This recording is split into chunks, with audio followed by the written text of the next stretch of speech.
का सवाल रहेगा हिंदू विधि से, family law first. Family law first में आपका हिंदू विधि से सवाल आते हैं। हिंदू विधि के स्रोत, ये सवाल जो है आपका लघु उत्तरीय के रूप में भी आ सकता है और दीर्घ उत्तरीय के रूप में भी आ सकता है। तो चलिए समझते हैं। तो हिंदू विधि के जो स्रोत हैं वो दो तरह के हैं। दो तरह का मतलब है, एक आप स्रोत बताएंगे यहाँ, वो प्राइमरी रहेगा, प्राचीन कह सकते हैं इसे, प्राचीन स्रोत, और दूसरा स्रोत जो रहेगा वो आधुनिक स्रोत रहेगा। तो दो तरह के स्रोत आपको लिखने हैं, प्राथमिक स्रोत या प्राचीन स्रोत और दूसरा आधुनिक। तो इन दोनों स्रोतों के अंदर जो है आपको कुछ स्रोत मिलेंगे जो आपको बताने हैं। तो पहला जो है वो प्राचीन स्रोत है, और प्राचीन स्रोत में आपको बताना है श्रुति। श्रुति जो श्रुति है, श्रुति का मतलब होता है सुना गया, जो श्रु धातु से लिया गया है श्रुति, और इसका मतलब होता है सुना गया।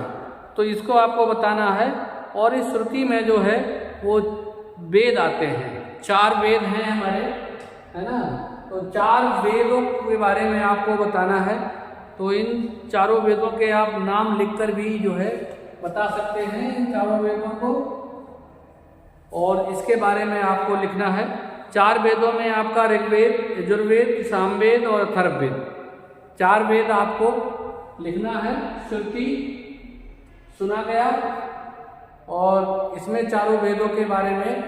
तो जो मूल है हिंदू विधि का वो चारों वेद हैं। चारों वेदों में जो भी था उसी को हिंदू विधि में, यानी कि उसी आधार पर हिंदू विधि का गठन किया गया है। तो इन चारों वेदों को आपको इसमें लिखना है। दूसरा जो प्राचीन स्रोत है वो स्मृति है।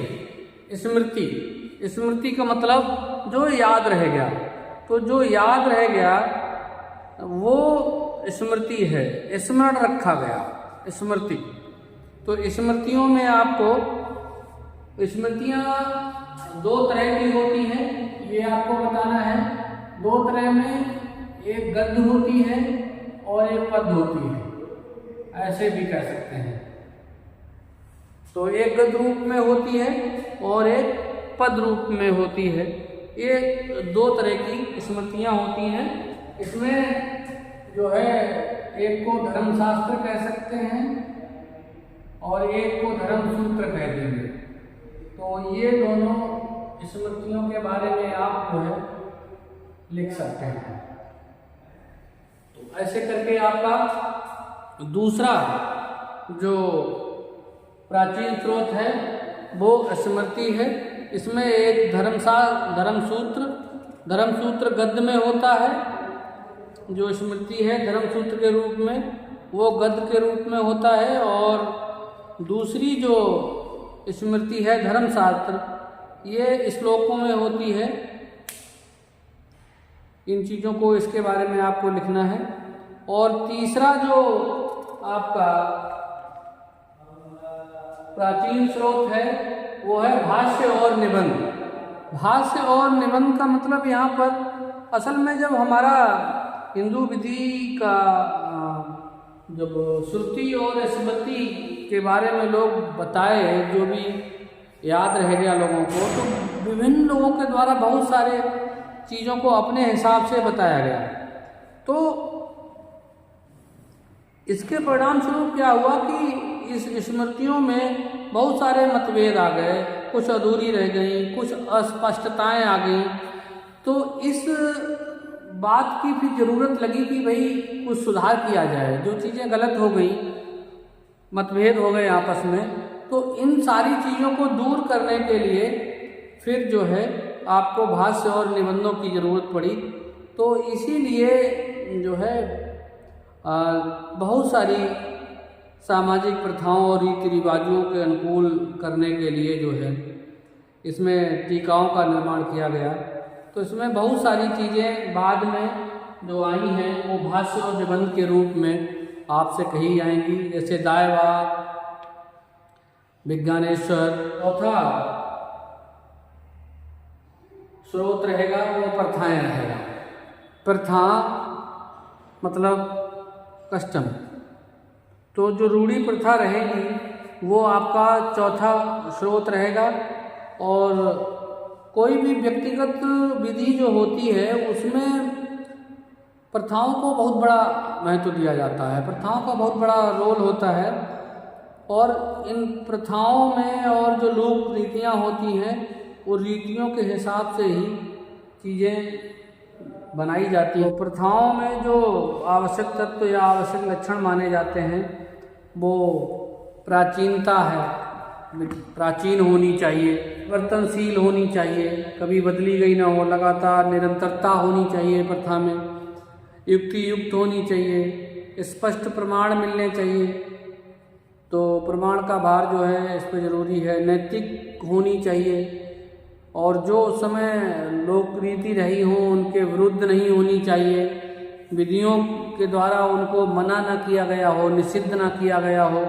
ये प्रथा के सारे आवश्यक लक्षण हैं, इनको भी आप लिख सकते हैं। तो 4 चीज़ें आपको प्राचीन स्रोत में डालनी है, श्रुति, स्मृति, भाष्य या निबंध और प्रथाएं। ये 4 जो है आवश्यक चीज़ें आपको प्राचीन स्रोत में डालनी है। इसके बाद दूसरा जो स्रोत रहेगा वो आधुनिक स्रोत रहेगा, और आधुनिक स्रोत में आपको 3 जो है चीज़ें डाल सकते हैं, न्याय, साम्य और सद्विवेक, विधायन, और तीसरा न्यायिक निर्णय। तो इन चीज़ों को आपको डालना है। न्यायिक निर्णय का मतलब जो यहाँ है न्यायालयों के निर्णय से है, जो न्यायालय द्वारा घोषित किए जाते हैं, तो ये भी विधि का स्रोत माना गया है। तो हिंदू विधि में बहुत सारे महत्वपूर्ण निर्णय न्यायालयों द्वारा दिए गए हैं, तो ये आधुनिक स्रोत है, इसको भी आपको डालना है। विधायन, बहुत सारी विधियाँ, विधायन का मतलब लॉ से है, तो बहुत सारी विधियाँ हमारे हिंदू विधि के संबंध में बनाई गई हैं, तो इन पर भी आपको चर्चा करनी है। हिंदू विधि जो भी वर्तमान में विकास हुआ है हिंदू विधि का, उसमें विधायन का बहुत बड़ा रोल है, और महत्वपूर्ण बहुत सारे कानून वैसे आए हैं, लेकिन महत्वपूर्ण जो अभी वर्तमान में लागू है आपको हिंदू विवाद नियम है 1955 का, तो उस पर भी आपको जो है, और ख़ास तौर से पूरा हिंदू विधि वही है, तो उसको आपको लिखना है। और किसी भी विधि को बनाने में न्याय, साम्य और सद्विवेक का बहुत बड़ा रोल होता है।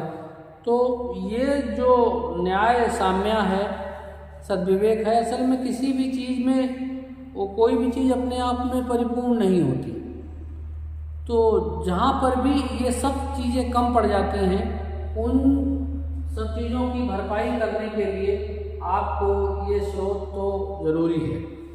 तो जहाँ पर विधि भी कम पड़ जाए वहाँ नए सिद्धांतों को जो है इसी से पूर्ति किया जाता है। तो यहाँ आप ये स्रोत, एक सवाल शॉर्ट में भी आ सकता है और लॉन्ग में भी आ सकता है, इसको आपको लिखना है और एक सवाल ये पूरा हो जाएगा।